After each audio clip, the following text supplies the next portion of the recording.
After 15 years in special operations, I came home and found my wife cleaning floors in the $12 million estate I bought for her. She was wearing a gray housekeeper's uniform. She did not call me by my name. She did not run to me. She did not cry, or laugh, or touch my face, the way I had imagined during every silent night overseas, when I told myself the work was worth it because Clara and the kids were safe. She looked at me from across the marble foyer, one hand still wrapped around a mop handle, and said softly, "Yes, sir." That word did something bullets never managed to do. It stopped me. The estate in McLean, Virginia, had 9 bedrooms, 5 acres, a private gate, and a security system I designed myself before my final long deployment. I built that place to protect my wife and our 2 children while I was gone. Instead, someone had turned it into a cage. I didn't shout. I didn't touch anyone. I didn't ask a question I already knew would be answered with lies. I walked into my study, closed the door, and called my attorney. "Bennett," I said, "it's time. You do not spend 15 years inside classified units without learning the difference between danger and noise. Noise makes people panic. Danger makes trained men go still." That was what happened to me the moment I stepped through the gates of my own property and felt the wrongness sitting in the air like smoke. I was 43 years old, recently separated from a joint special operations command most people would never hear named out loud. My life had been built around patience, pressure, and reading a room before anyone in it realized they had been read. The estate cost $12.8 million when I bought it in 2009. 5 acres outside McLean, 9 bedrooms, stone exterior, reinforced safe room, private cameras, backup power, a security wing connected to every door, window, and gate. I did not buy it to impress anyone. I bought it as a harbor. Clara hated the word fortress. She used to say homes were supposed to breathe, not brace for impact, so I filled it with things she loved: sunlit rooms, a garden, a breakfast nook, space for Lily and Owen to grow loud and messy. That was the home I left behind. That was not the house I came back to. I came back without warning. No call, no email, no military liaison making polite arrangements. I wanted 1 clean hour with my family before paperwork, debriefings, and the rest of the world found me again. The guard at the front gate was new, early 20s, stiff uniform, nervous eyes. He looked at my rental car like it offended the driveway. Name, he asked, holding a tablet. "Commander Mason Hale," I said. "This is my house." He blinked once, then searched the screen again. "I'm sorry, sir, I don't have you listed. That was the first fracture." I leaned closer to the window. "Check again." He did. His thumb moved faster this time. "Authorized residents, visitors, vendors, security exceptions, nothing. I built this system," I said quietly. He swallowed. "Let me call the main house," someone answered. I watched his face while he listened. Confusion first, then discomfort, then obedience. After 30 seconds, he hung up and forced a smile. "You're cleared to proceed, sir. Cleared to enter the property I bought." The biometric scanner beside the gate never lit up. The facial recognition camera above me stayed dead. The layered verification protocols I designed myself did not reject me. They ignored me completely. Someone had erased me from my own home. The driveway curved through 2 rows of maple trees trimmed so evenly they looked artificial. That should have been my first real warning. Clara used to hate perfect landscaping. She liked wild edges, crooked flowers, things that looked alive because they refused to behave. The gardens now were flawless. Every hedge cut into a hard line. Every rosebush spaced like it had been measured with a ruler. Not beautiful, controlled. I parked near the fountain and walked to the front doors. Inside, the house was silent. Not peaceful, silent.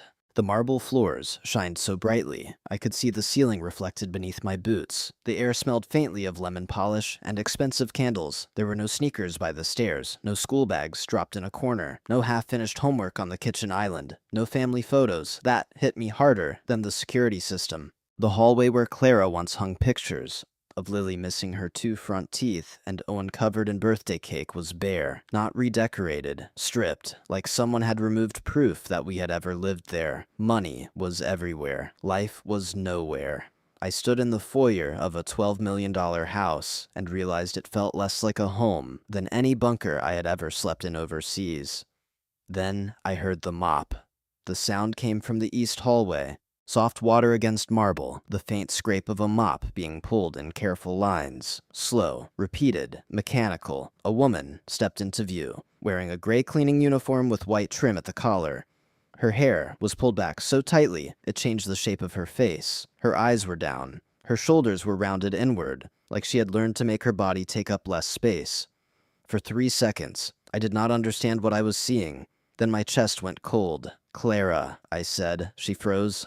Not all at once. First her hand stopped, then the mop handle tilted slightly in her grip. Then her eyes lifted to mine. My wife looked older than she should have, thinner, quieter, but it was her. The woman I married in a courthouse chapel because neither of us wanted a performance. The woman who used to fall asleep with paint on her fingers after helping Lily with school projects. Her lips parted. For half a second, something flashed across her face. Recognition, terror. Hope so buried, it barely survived. Then her eyes moved toward the black camera dome in the ceiling corner. She lowered her gaze. "Yes, sir," she whispered, and the man I had been overseas disappeared. Only her husband was left, before I could take one step toward her. Footsteps sounded above us. 2 teenagers appeared at the top of the staircase. Lily was 16 now, tall, composed, wearing a cream sweater I knew cost more than my first car payment. Her hair was smooth, her expression guarded, her posture too perfect for a kid.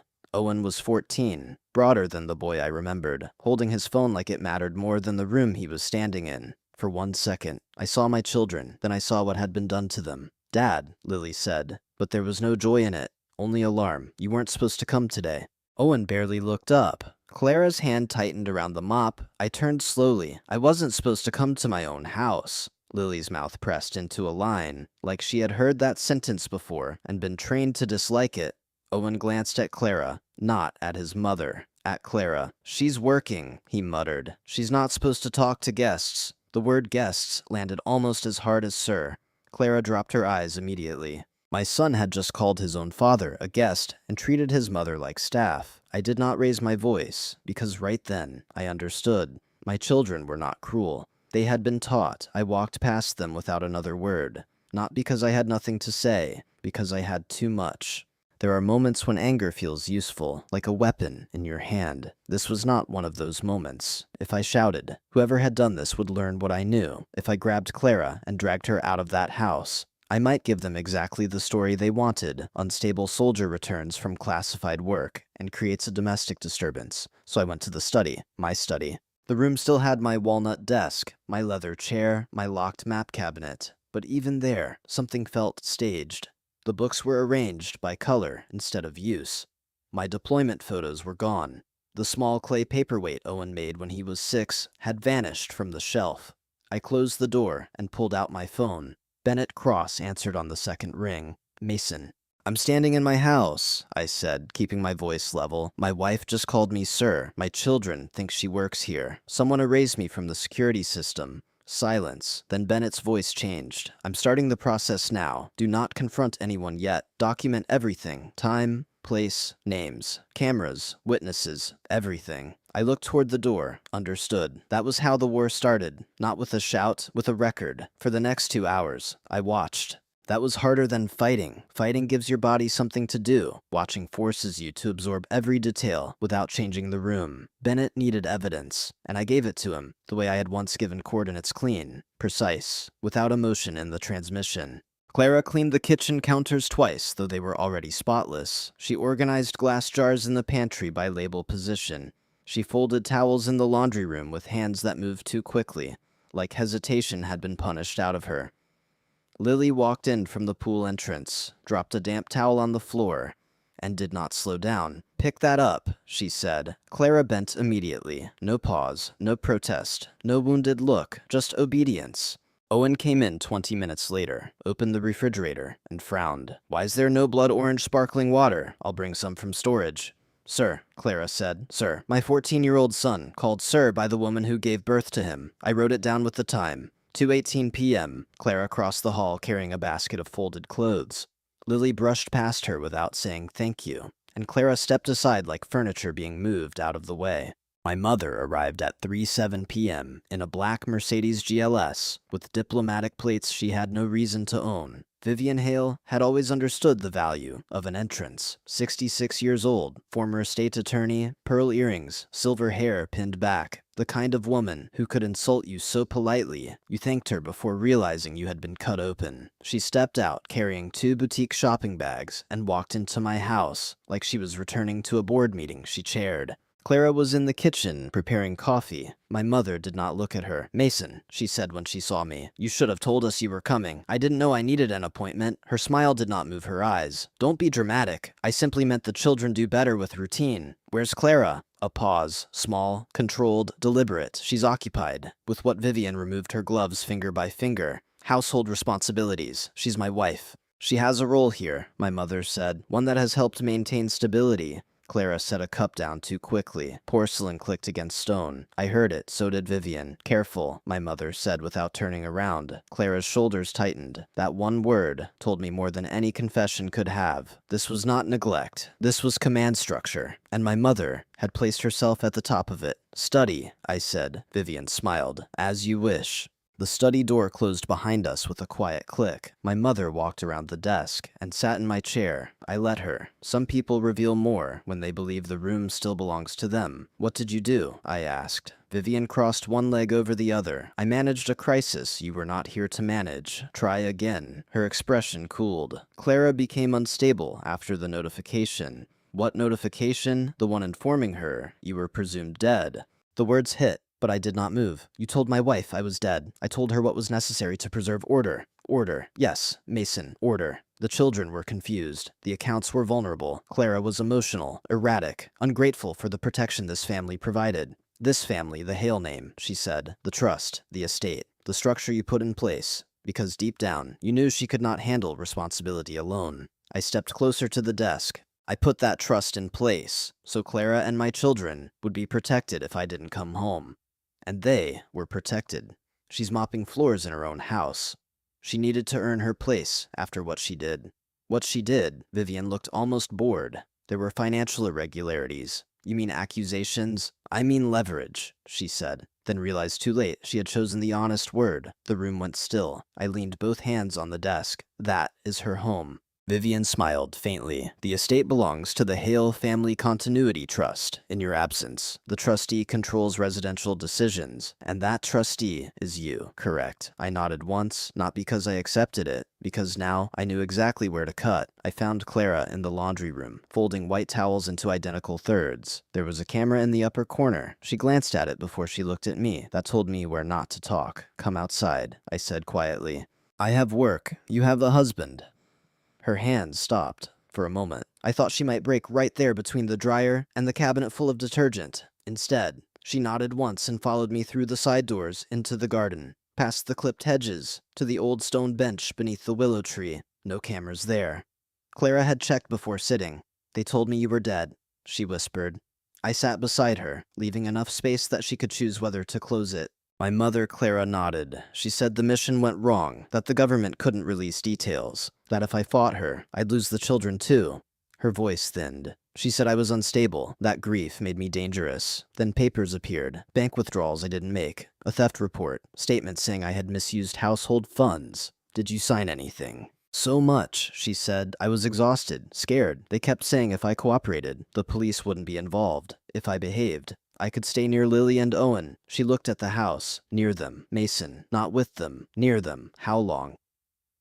Her mouth trembled. 3 years. I had been trained to survive almost anything. No one had trained me to hear that. Clara wiped her face with the heel of her hand, then reached into the pocket of her uniform. She pulled out an old phone with a cracked screen and a faded blue case. "I kept things," she said. "What things?" "Everything I could." Her thumb moved quickly, muscle memory taking over where fear should have stopped her. A hidden folder opened behind an old calculator app. Inside were photographs, scanned documents, screenshots, transaction records, voice memos, and notes written in short, careful sentences, dates, times, names, what Vivian said, what Lily and Owen were told, what Clara had been forced to sign. There were emails with changed headers, bank statements showing transfers she had never authorized, photos of papers left on desks, recordings of Vivian speaking through closed doors, calm as ice, explaining how Clara had to be handled. "I didn't know if anyone would believe me," Clara said, "but I couldn't let her erase the truth completely.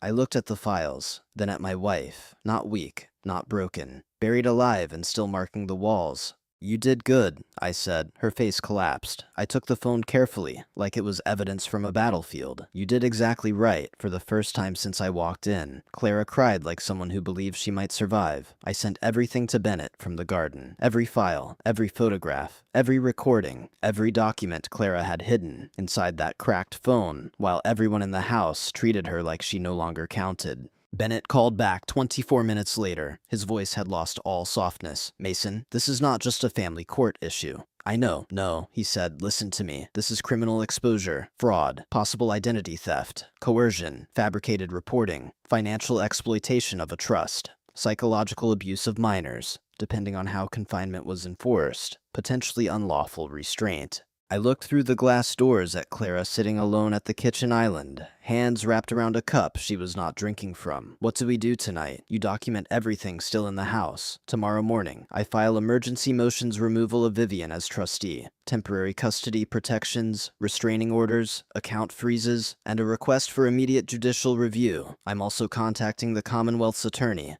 Do it, Mason. Yeah. When this breaks, your children's version of reality breaks with it.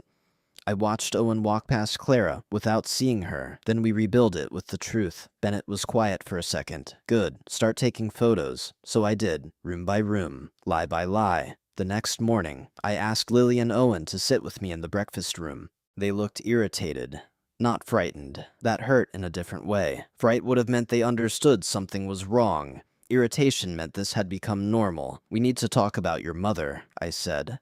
Lily's face hardened. Clara isn't our mother. Owen looked at the table. Grandmother said she only works here now. Who told you? She stopped being your mother. Grandmother explained it, Lily said. Mom left. Clara had problems. She stole money. Did you see her steal? Silence. Did you read the documents Owen shifted? I was 11. I set my phone on the table and opened the first photo. Clara holding Lily in a hospital bed, exhausted and smiling. Me beside her, younger, terrified, proud. That is your mother, I said. Clara Bennett Hale married me in 2006, gave birth to you, Lily, in 2009, gave birth to you, Owen, in 2011. Lily stared. I showed them birth certificates, pediatric records, family photos, videos from birthdays before my deployment. Owen's mouth opened, then closed. But grandmother said, I know, I said, your grandmother lied, and for the first time, neither of them defended her. Vivian arrived at noon with her attorney. Charles Pembroke looked exactly like the kind of man my mother would hire. 60, polished, gray suit, calm smile, carrying a leather folder thin enough to suggest he believed this would be easy. Mason, Vivian said, stepping into the foyer, I understand you've been upsetting the children with disturbing claims. They're not claims. They are confused, she replied. Clara has always been skilled at creating emotional chaos. Stop talking about my wife like she's a problem you solved.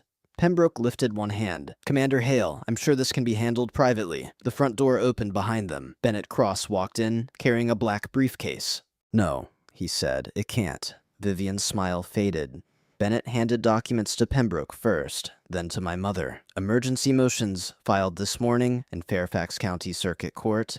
Petition for removal of trustee authority. Protective orders, account freeze, custody safeguards, and preservation of evidence. Pembroke scanned the first page. His face changed by half an inch. That was enough. These allegations are inflammatory, he said. They're documented, Bennett replied. Metadata, bank records, audio recordings, coerced signatures, fabricated theft accusations, and email drafts from Mrs. Hale's personal account, created before the alleged theft occurred. Vivian went still. Bennett looked at her. You believed Clara was too isolated to fight back. She wasn't. She documented everything. My mother's hands tightened around the papers. This is my family, she whispered. No, I said. This is the family you tried to steal. The emergency hearing was held the next morning at Fairfax County Circuit Court. Judge Elaine Porter was in her late 50s, sharp-eyed, and known for having no patience for wealthy families trying to bury ugly facts under polished language. By the time we entered, she already had Bennett's preliminary filing in front of her, marked with colored tabs. Vivian sat beside Charles Pembroke, wearing navy wool, pearls, and the expression of a woman offended by inconvenience. Pembroke argued first. He said my mother had acted responsibly during my absence. He said Clara was emotionally unstable. He said the trust existed specifically to protect the children from uncertainty. And Vivian had simply maintained structure. Judge Porter listened without blinking. Then Bennett stood. Your Honor, Exhibit A. He placed an email on the screen. It was from Vivian to her assistant, dated 4 days before the alleged theft. Prepare a draft report regarding missing household funds. Amount should be serious enough to justify custody restrictions, but not serious enough to trigger immediate prosecution. We need leverage, not attention. The courtroom went completely still. Judge Porter looked over her glasses. Mr. Pembroke, your client discussed a theft report before the theft allegedly occurred. Pembroke cleared his throat. Context matters, Your Honor. It usually does, the judge said, so provide some. He had none. Bennett moved to Exhibit B, bank records, 71 transfers over 31 months. Total amount $514,000. Every transfer routed from trust-linked household accounts into Northbridge Domestic Management, LLC, an entity controlled by Vivian Hale. Management fees, Vivian said tightly. The trust authorizes no such fees, Bennett replied, and none were disclosed to beneficiaries. Then came Exhibit C audio. Vivian's voice filled the courtroom, calm and poisonous. Children, Clara is not your mother anymore. Your mother failed this family. The woman in this house works here now. You will be polite, but you will not confuse roles. Lily started crying before the recording ended. Owen stared at the floor like he wanted it to open. Judge Porter closed the folder slowly. Mrs. Hale, she said, this court has seen custody disputes, trustee conflicts, and family dysfunction. This is something else. Vivian's face had gone pale. You fabricated accusations, diverted trust funds, manipulated minor children, and coerced Clara Hale into servitude inside her own home. You called it stability. I call it abuse disguised as protection. She suspended Vivian's trustee authority immediately, froze all related accounts, extended protective orders, granted temporary control of the residence to Clara and me, and referred the matter for criminal review. Then she looked at Clara. Mrs. Hale, you are free to return to your home as its rightful occupant. Clara covered her mouth, and beside me, my children finally understood what had been stolen from them. Outside the courthouse, the air felt too bright. Clara stood near the steps with both arms wrapped around herself, still wearing the plain navy dress Bennett's assistant had bought for her that morning. It fit badly, too loose at the shoulders, too formal for a woman who had spent 3 years being told she did not belong anywhere. Lily stood 10 feet away, crying silently. Owen stayed beside her, face red, hands shoved into his pockets like he was trying to hold himself together by force. For a long moment, none of them moved. Then Lily took 1 step forward. Mom, she said. The word came out small, almost broken. Clara's face changed. Not healed, not fixed. Nothing that simple, but something opened. Yeah. Sweetheart, she whispered. It's me. Lily covered her mouth and started sobbing. I didn't know. I swear, I didn't know. She told us you left. She told us you weren't really. I know. I called you staff. Clara stepped closer, slow enough not to scare her. You were told lies by someone you trusted, she said. That is not on you. Owen's voice cracked. I made you call me sir. Clara reached for him then. You were a child. He folded into her arms, like he had been waiting years to become one again. I stood back and let them have each other, because justice had started in court. But this was the first thing it gave back. Vivian came out of the courthouse 10 minutes later. She looked smaller. Not weaker. I would not give her that. Weakness suggests regret, or fear, or some understanding of the damage done. My mother had none of that. What she had lost was not conscience. It was control. Charles Pembroke walked beside her, speaking low, but she was not listening. Her eyes were fixed on Clara and the children across the courthouse steps. Lily's face was buried against her mother's shoulder. Owen had 1 arm around Clara's waist like he could hold the truth in place if he gripped hard enough. Vivian's mouth tightened. Then she looked at me. For a second, I saw the same woman who had run my childhood like a courtroom. Same posture, same cold evaluation, same belief that people were only safe when they obeyed her. She walked close enough that Pembroke reached for her elbow. She ignored him. This isn't finished, she whispered. I did not turn toward her. I kept my eyes on my wife and children. It is, I said quietly. You just don't know it yet. Her breathing changed. 1 sharp inhale. That was all the satisfaction I allowed myself. Then Bennett stepped between us and said, Mrs. Hale, walk away before you violate the order in front of witnesses. For once, she did. The investigation that followed did not look dramatic from the outside. No shouting, No press conference, no dramatic arrest in the driveway, just subpoenas, warrants, forensic accountants, and people in quiet offices pulling apart every lie my mother thought money could hide. They traced the Northbridge transfers first. 71 payments, 31 months, $514,000 routed out under labels like household coordination, residential preservation, and family continuity expenses. Words chosen by a former attorney who knew how to make theft sound administrative. Then they found more. Forged signatures on trust amendments, backdated memos, shell invoices, a storage account in Delaware, 2 offshore transfers disguised as consulting retainers, emails proving Vivian had started isolating Clara less than 6 weeks after my first communication blackout. The pattern had not been impulsive, it had been planned.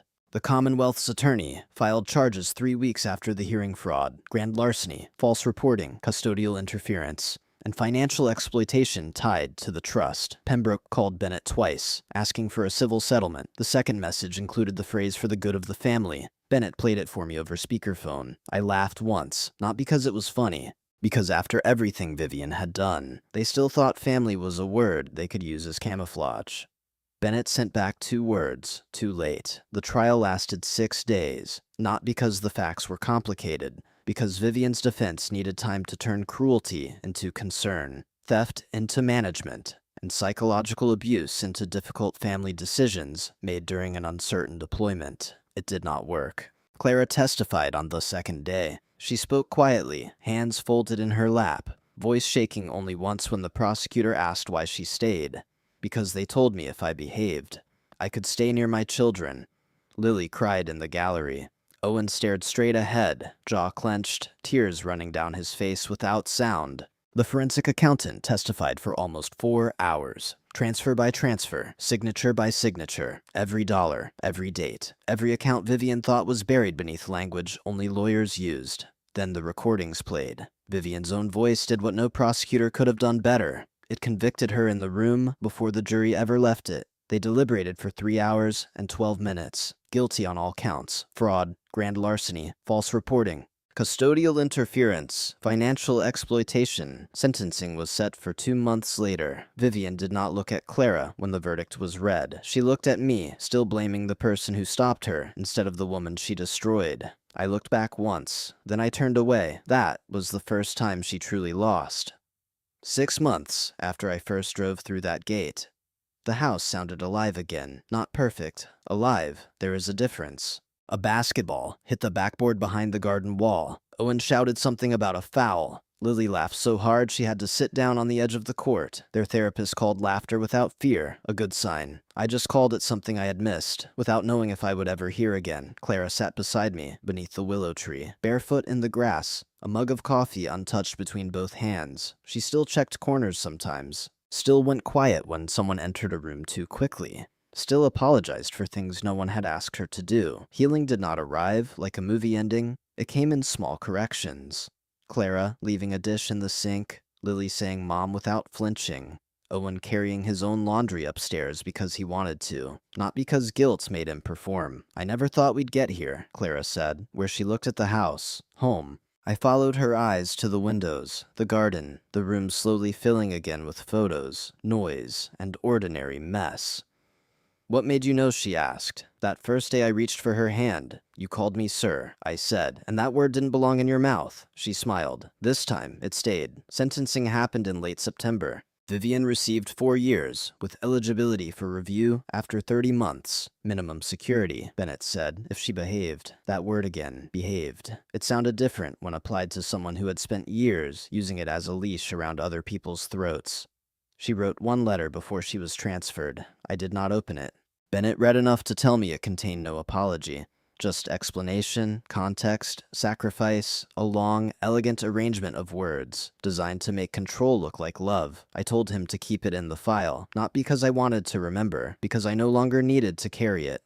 That evening, Clara and I sat on the back steps, while Lily and Owen argued over music inside the kitchen. Real arguing, normal arguing, the kind that ended with someone laughing and someone stealing the last cookie. Clara leaned her shoulder against mine.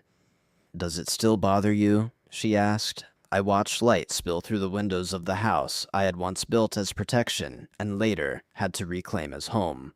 No, I said. The strongest revenge isn't making someone hurt the way they hurt you. What is it becoming? Someone who no longer needs the people who once had power over you. Clara took my hand. We're free, she said, and for the first time in years, freedom did not feel like escape. It felt like staying. If this story held your attention, consider subscribing for more emotional family drama stories.